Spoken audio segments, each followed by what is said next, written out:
அனைவருக்கும் தெய்வீக வணக்கம். நான் உங்கள் Karthik. Welcome to divine root YouTube channel. இன்னைக்கு நம்ம பார்க்க போறது மகாலட்சுமி தாயாருக்கு உரிய இந்த ரகசியமான நம்பரை ஒரே ஒரு முறை எழுதி மணிப்பர்சில் வைத்து பாருங்கள். கடன் முழுவதும் தீர்ந்து கட்டுக்கட்டாக பணம் சேரும். நம்ம யூடியூப் சேனல்ல பணவசியத்திற்காக, அதாவது பணத்தை ஈர்ப்பதற்காக நிறைய தாந்திரீக முறைகள், மந்திர ஜபங்கள், ரகசிய வழிபாட்டு முறைகள் மற்றும் லா ஆஃப் அட்ராக்ஷன் மெத்தட்ஸ்னு பல பதிவுகளை பார்த்துக்கிட்டு இருக்கோம். அந்த வரிசையில இப்ப நம்ம பார்க்க போறது பணத்தை பல மடங்கு ஈர்க்கக்கூடிய ஒரு சின்ன பீஜாட்சரம் கலந்த ஏஞ்சல் நம்பர் மெத்தட். பீஜாட்சரம் அப்படின்றது ஒரே வார்த்தை கொண்ட சக்தி வாய்ந்த மந்திரம். ஒவ்வொரு தெய்வத்தையும் வசப்படுத்தக்கூடிய தனித்தனியான பீஜாட்சரங்கள் இருக்கு. இப்ப நம்ம பார்க்க போறது மகாலட்சுமிக்கு உரிய பீஜாட்சரம். பீஜம் அப்படின்ற வார்த்தைக்கு விதைன்னு பொருள்.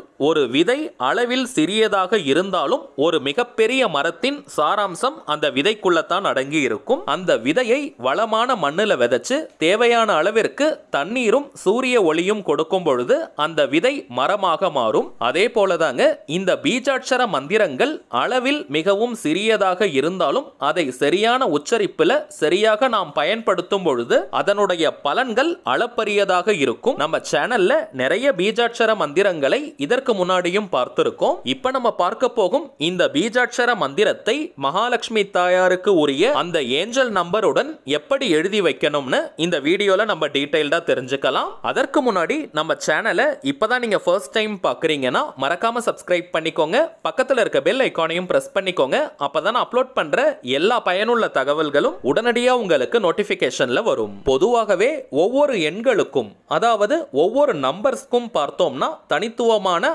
ஆற்றல்களும் சக்திகளும் இருக்குங்க. குறிப்பிட்ட சில எண்களை ரிப்பீட்டடா நம்ம பயன்படுத்திக்கிட்டு இருக்கும் பொழுது அந்த எண்களுக்கு உண்டான ஆற்றல்களும் சக்திகளும் நமக்கு கிடைக்கும். இந்தியாவில் மட்டும்னு கிடையாதுங்க, நிறைய உலக நாடுகள்ல மக்களுக்கு எண்கள் மீது நம்பிக்கை உண்டு. உலகின் தலை சிறந்த விஞ்ஞானியான நிக்கோலா டெஸ்லா அவர்களுக்கு கூட எண்களின் மீது அபாரமான நம்பிக்கை இருந்தது.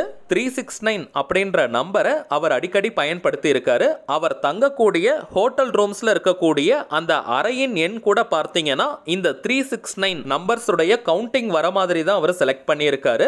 இந்த 369 நம்பர்ஸ் உடைய ரகசியத்தை நம்ம தெரிஞ்சுக்கிட்டோம்னா இந்த பிரபஞ்சத்தினுடைய ரகசியம் நமக்கு புரியும்னு நிறைய இடங்கள்ல அவர் குறிப்பிட்டிருக்காரு. இதனை அடிப்படையாக வச்சுதாங்க லா ஆஃப் அட்ராக்ஷன்ல கூட பார்த்தோம்னா 369 அப்படின்ற ஒரு டெக்னிக் இருக்கு. நம்ம மைண்ட் சோல்ஜர் சேனல்ல இந்த 369 டெக்னிக்கை யூஸ் பண்ணி நிறைய மெத்தட்ஸை பார்த்திருக்கோம். ஜோதிட ரீதியாக நம்ம பார்த்தோம்னா கூட எண் 1 முதல் 9 வரை இருக்கக்கூடிய எண்கள் நவகிரகத்தில் இருக்கக்கூடிய ஒவ்வொரு கிரகத்தினையும் குறிக்கும். இப்ப நம்ம பார்க்க போகும் இந்த நம்பரை பயன்படுத்தும் பொழுது அது பணவரவை பல மடங்கு அதிகரிக்கும். வெறும் ஏஞ்சல் நம்பரை மட்டும் நம்ம பயன்படுத்த போறோம்னா இந்த மெத்தடுக்கு எந்த விதமான கட்டுப்பாடுகளும் இருக்காது.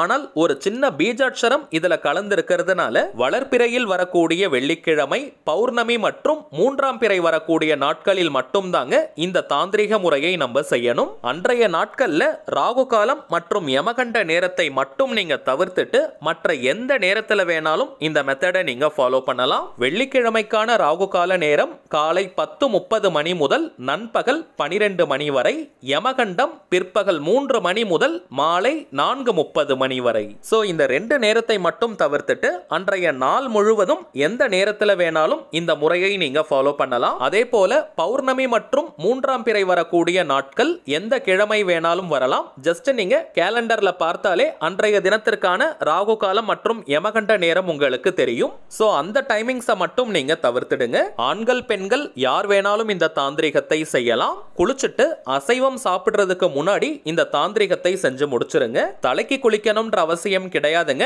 நார்மலா குளித்தாலே போதும். இப்ப நம்ம பார்க்க போகும் இந்த பீஜ மந்திரத்தையும் ஏஞ்சல் நம்பரையும் எதுல எழுதணும்னு பார்த்தோம்னா 3 விதமான பொருட்களை பார்க்க போறோம். இதில் ஏதாவது ஒரு பொருளில் நீங்க எழுதினாலே போதும். முதலாவதாக பிரியாணி இலை, அதாவது பிரிஞ்ச இலைன்னு கூட நம்ம சொல்லுவோம், இங்கிலீஷ்ல பே லீஃப். ஒரே ஒரு பிரியாணி இலை போதும். அதீதமான தாந்திரிக குணம் கொண்டது இந்த பிரியாணி இலை. பிரியாணி இலைக்கு வசிய சக்தி அதிகம். இந்த இலையில் நாம் எழுதக்கூடிய வார்த்தைகளுக்கு சக்திகள் பெருகும், ஈர்ப்பு சக்தி அதிகமாகும். அதிகமான கடன் பிரச்சனையில இருக்கிறவங்க மற்றும் அடகு வைத்த நகைகள் மற்றும் சொத்துக்களை மீட்கணும்னு நினைக்கிறவங்க இந்த பிரியாணி இலையில கடன் தீரணும் அல்லது கடன் குறையணும், அடகு வைத்த நகையை மீட்கணும், அடகு பொருளை மீட்கணும்னு எழுத சொல்றாங்க. அப்படி செய்யவே கூடாதுங்க. கடன் மற்றும் அடகுன்ற வார்த்தையை இந்த பிரியாணி இலை அல்லது அரசமர இலையில் நாம் எழுதும் பொழுது அந்த வார்த்தைக்கு அதீதமான ஈர்ப்புகள் ஏற்படும். இன்னமும் அதிகமான கடனும் அடகு வைக்கும் சூழ்நிலையும் தாங்க உருவாகும். சோ அப்படி செய்யவே கூடாது. சோ கடன் பிரச்சனை தீரணும் அல்லது அடகு வைத்த நகையை மீட்கணும்னா அதற்கு தேவையானது பணம் தாங்க. சோ கடன் அடகுன்ற வார்த்தைக்கு பதிலாக பணம் அப்படின்ற வார்த்தையை நம்ம பயன்படுத்தணும். கடன் தீர அடகு வைத்த நகையை மீட்க உங்களுக்கு எவ்வளவு பணம் வேண்டுமோ அந்த பணத்தை பெற்றுவிட்டதாக அல்லது பெறுவதாக நம்ம எழுதணும். சோ எல்லாருமே இந்த விஷயத்தை கொஞ்சம் ஞாபகத்துல வச்சுக்கோங்க. இந்த பிரியாணி இலை கிடைக்கிறவங்க அதை நீங்க பயன்படுத்துங்க. அப்படி இல்லைன்னா இரண்டாவதாக அரசமர இலையை நீங்க பயன்படுத்தலாம். கோவில்களிலிருந்து அல்லது ரோட் சைட்ல இருக்கக்கூடிய அரச மரத்திலிருந்தும் இந்த இலையை நீங்க எடுக்கலாம். கீழே உதிர்ந்து இருக்கக்கூடிய இலைகளை நம்ம எடுக்க கூடாதுங்க.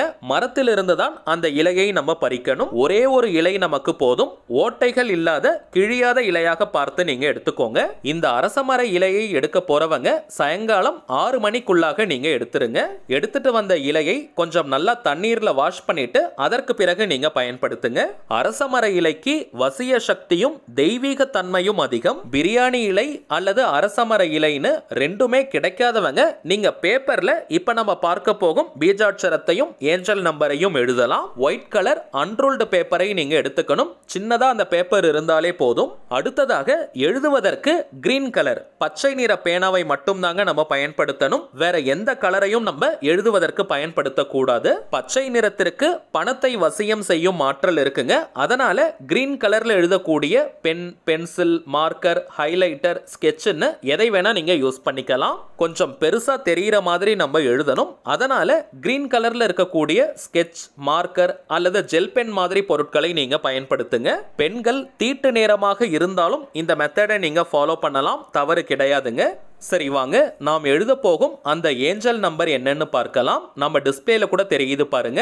shreem 2918 shreem 2918. தமிழ்ல, இங்கிலீஷ்ல மற்றும் உங்களுக்கு எந்த லாங்குவேஜ்ல கம்ஃபர்டபுளா இருக்குமோ அந்த மொழியில நீங்க எழுதலாம். ஒரே ஒரு முறை மட்டும் நீங்க எழுதினால் போதும். மகாலட்சுமி தாயாரை மனதார நினைச்சுக்கிட்டே நீங்க எழுதுங்க. எழுதி முடிச்சிட்டு மணி பர்ஸ், வேலட் அல்லது ஹேண்ட்பேக்ல நீங்க போட்டு வச்சுக்கோங்க.